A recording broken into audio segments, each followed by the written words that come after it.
Okay, this is going to be a quick video on how to use your compass as a protractor to measure an angle. So first thing I just want to show you is that there's two sets of numbers on the protractor part of this. We have the numbers along the outer edge and the numbers along the inner edge. That's going to be helpful when you decide if you have an obtuse angle or you have an acute angle. It's going to tell you which set of numbers to look at.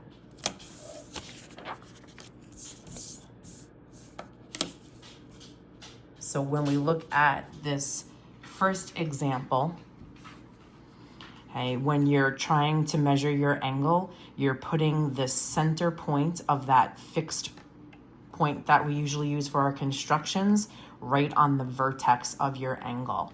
You don't have to do this in all your examples or ever. I'm just going to do it for the first time just to give you a base of what's happening.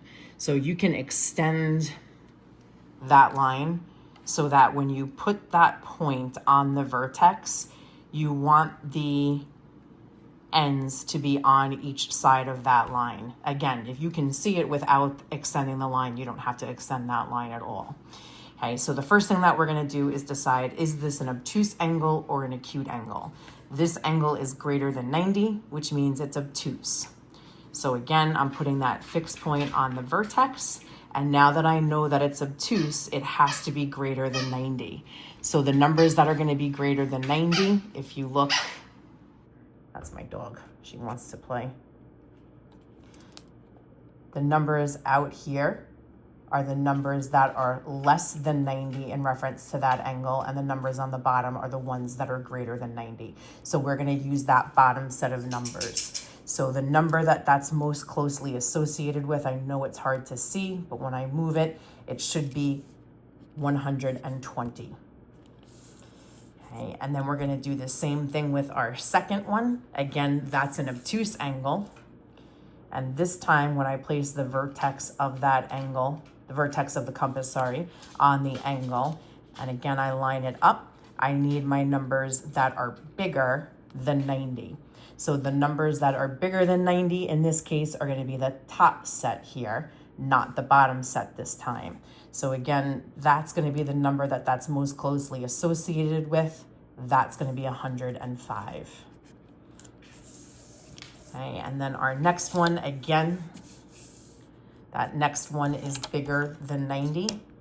So again, if I put the vertex, the fixed point on the vertex of that angle, again, I want my numbers that are bigger than 90. So again, your numbers that are bigger than 90 in this case are going to be your bottom set of numbers.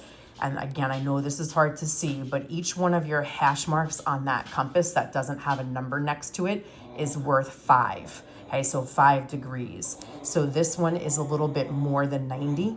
You can see there is 90. It looks like it's 2 hash marks more. So 90, 95, 100. Okay, and then my next angle is an acute angle. So that's going to be less than 90. So again, when I put the vertex, the fixed point on the vertex of that angle, I'm looking at the top set of numbers this time because they're the ones that are less than 90. Luna, shh. Sorry. So when you go along the top set again, there's 60, and that's 1 hash mark more. And since each hash mark is worth 5, that means that one's going to be worth 65. Okay, and then the next two, again, just remember that that paper isn't stapled to your table. So if you don't like looking at it the way it is, feel free to turn it so that you can get a better measure for it.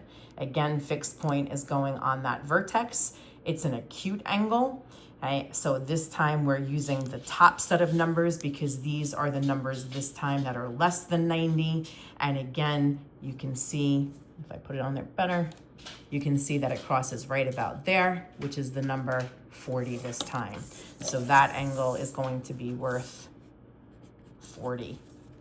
And then last one, same thing. If you don't want to do it the way that it is orientated on the paper, again, you can just flip it so that you're looking at it a better way. Fixed point is going on the vertex of that angle. And again, that's an acute angle. So it's the numbers that are less than 90. And in this case, your numbers that are less than 90, again, are the numbers on the outside this time. So it's associated with that one right there, which is about, sorry, let me put it back one more time. Looks like it's about 40 or 45. Again, there's a thickness to that line, so, but if you're in that general vicinity, 40 to 45 would be that angle measure. And that's how to measure an angle using your safety compass.